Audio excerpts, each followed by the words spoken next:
ಹೃದಯಾಘಾತದಿಂದ ಎಸ್ಎಸ್ಎಲ್ಸಿ ವಿದ್ಯಾರ್ಥಿನಿ ಸಾವನ್ನಪ್ಪಿದ್ದಾರೆ.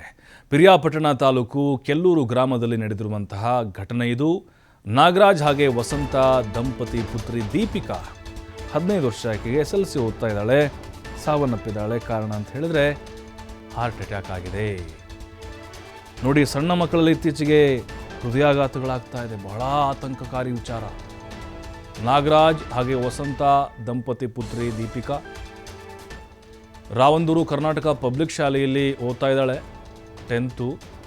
ನಿನ್ನೆ ಇದ್ದಕ್ಕಿದ್ದಂತೆ ಅಸ್ವಸ್ಥಳಾಗಿದ್ದು ದೀಪಿಕಾ. ಆಸ್ಪತ್ರೆಗೆ ಸಾಗಿಸುವಾಗ ಮಾರ್ಗ ಮಧ್ಯದಲ್ಲಿ ಕೊನೆಯುಸಿರೆಳೆದಿದ್ದಾಳೆ. ನೋಡಿ, ಇತ್ತೀಚೆಗೆ ನಾವು ಗಮನಿಸಿದ ಹಾಗೆ ಕರ್ನಾಟಕದಲ್ಲಿ ಸಣ್ಣ ಸಣ್ಣ ಮಕ್ಕಳಿಗೆ ಈ ರೀತಿ ಹೃದಯಾಘಾತಗಳಾಗ್ತಾ ಇದೆ, ಹೃದಯ ಸಂಬಂಧಿ ಕಾಯಿಲೆಗಳು ಬರ್ತಾ ಇದೆ. ನೋಡಿ, ಆಕೆ ಏಕಾಏಕಿ ಕುಸಿದು ಬಿದ್ಲು. ಆಸ್ಪತ್ರೆಗೆ ಸಾಗಿಸುವ ಮಾರ್ಗ ಮಧ್ಯದಲ್ಲೇ ಸಾವನ್ನಪ್ಪಿದ್ದಾಳೆ. ರಾವಂದೂರು ಕರ್ನಾಟಕ ಪಬ್ಲಿಕ್ ಶಾಲೆಯಲ್ಲಿ SSLCಯಲ್ಲಿ ಈಕೆ ಓದ್ತಾ ಇದ್ಲು.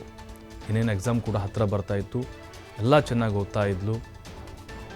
ಮನೆಯವರು ಕೂಡ ಏನೂ ಆಗಿಲ್ಲ ಈಕೆಗೆ ಅಂತ ಭಾವಿಸಿದ್ರು. ಅಂದರೆ ಅದಕ್ಕೆ ಸಂಬಂಧಪಟ್ಟಂಗೆ ಯಾವ ಸಮಸ್ಯೆಗಳು ಕೂಡ ಆಕೆಗೆ ಇರಲಿಲ್ಲ. ಆದರೆ ಏಕಾಏಕಿ ಶಾಲೆಯಲ್ಲಿದ್ದಾಗ ಕುಸಿದು ಬಿದ್ದು ಬಿಡ್ತಾಳೆ. ಆ ಟೈಮ್ನಲ್ಲಿ ಆಕೆಯನ್ನು ಶಿಕ್ಷಕರು ಹಾಗೆ ಅಲ್ಲಿನ ಸ್ಥಳೀಯರಿದ್ದಾರೆ, ಅವರು ಆಸ್ಪತ್ರೆಗೆ ಸಾಗಿಸುವಂಥ ಒಂದು ಕೆಲಸವನ್ನು ಮಾಡ್ತಾರೆ. ಆದರೆ ಮಾರ್ಗ ಮಧ್ಯದಲ್ಲೇ ಆಕೆ ಉಸಿರು ಚೆಲ್ಲಿದ್ದಾಳೆ. ಅವರ ಕುಟುಂಬಸ್ಥರ ಆಕ್ರಂದನೂ ಕೂಡ ಮುಗಿಲು ಮುಟ್ಟಿದೆ.